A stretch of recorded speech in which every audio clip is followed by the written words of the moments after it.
of them, but what you got to remember about half angle, double angle, sum to product, product to sum, power reducing, all of those formulas are as you're just plugging in. Let's review a little bit before we get started. I know that we've done the 2x before. Let's do a 3x one. So sine squared of 3x would be equal to 1/2. Add the 1, divide by 2. Square root. We get the sine of 3x is equal to plus or minus root 2 over 2. And we know that the square root of 2 over 2 happens there, and there. So I'm going to put down pi over 4, 3 pi over 4, 5 pi over 4, and 7 pi over 4. But that's not equal to x, that's equal to 3x. So when I divide by 3, I get pi over 12, 3 pi over 12, 5 pi over 12, 7 pi over 12. And we know that our period for this is 2 pi divided by 3. So if I add 2 pi over 3 to each of these answers, I get the same place in the next period. So if I write this as 8 pi over 12, and then I add that, I get 9 pi over 12, 11 pi over 12, 13 pi over 12, 15 pi over 12, and yet we're still not to 2 pi. So because of the 3 in front of there, we're going to have 3 sets of values. So I'm going to add 8 pi over 12 again, and so I get 17 pi over 12, 19 pi over 12, 21 pi over 12, and 23 pi over 12. So we get 12 answers. Oops, 12 answers for that when there's a 3x in there. So let's go to the half angle formula, and if we look, it's in the upper right hand of your sheet, and in there we're trying to find the sine of theta over 2 that's equal to the sine of 75. Well, we know that 150 divided by 2 is the same as 75. So then I'm going to put in here in the formula 1 minus cosine of 150, because that's my theta. And it's not a real plus or minus out here. We're trying to figure out where, if the sine of 75 is positive or negative, because it's two different formulas depending on where it is. Well, we know that the sine of 75 is in the first quadrant, so it's positive. So I'm going to simplify. Cosine at 150, x value at 150 would be negative root 3 over 2 over 2. And I'm going to get the common denominator, so I get 2 plus square root of 3 over 2 times 1/2 instead of divided by 2, which gives me square root of 2 plus root 3. So we have a square root under a square root. Square root of 4 would be 2. So that's my answer. Hey, same answer we had before. Good news. And we've done these before. Oh, no, we haven't. Double angle formula. Cosine of 2 theta if the sine is equal to 3/4. And notice it says it's in the first quadrant here, so I'm going to draw my triangle in the first quadrant where the opposite and hypotenuse. And I'm going to find the opposite side. I'm going to take 3 squared plus x squared equals 4 squared, which gives me x squared. 16 minus 9 gives me 7, square root, square root. So this is the square root of 7.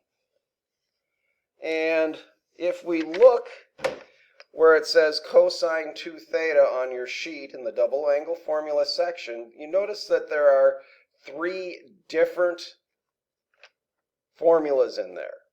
And since I already know the sine, I could use the first one that has sine and cosine in it because I did draw the triangle. Or I could use the last one that just has 1 minus 2 sine squared theta. Well, I know that the sine is 3/4.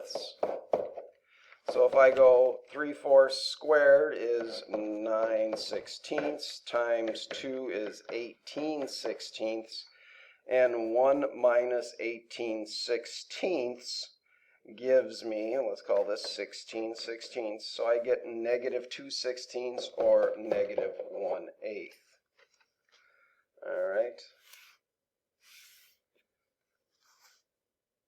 So if I do the sine of 2 theta, we look, and there's only one formula. We know that's equal to 2 sine of u cosine u. And let's plug in those, and I get 2. We know the sine is 3/4. We know the cosine is the square root of 7/4. And so I get 2 times 3 times square root 7 all over 4 times 4. I can simplify that to 3√7/8. So, is there more down there? Yeah. There are some of those formulas that are on there for you. And I think we did those. And using the double angle formula, solve it. So we're still using the solve. Notice that the term that's not a double angle is in cosine, because we have 3 options for substituting in for the cosine of 2 theta. I'm going to use 2 cosine squared theta minus 1. I used that one because I had 3 choices. I used that one because my term that isn't is already in cosine, and I want to try to get them in one trig instead of multiple. And let's put it in this format.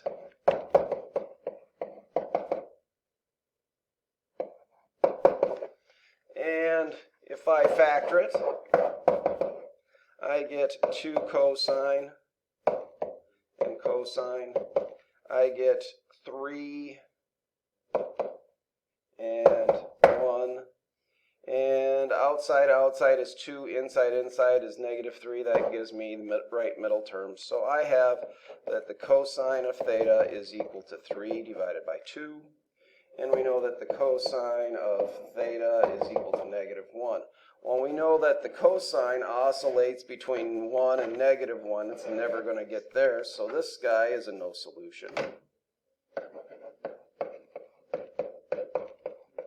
And we know that the cosine, which is the x value, is at -1 at pi.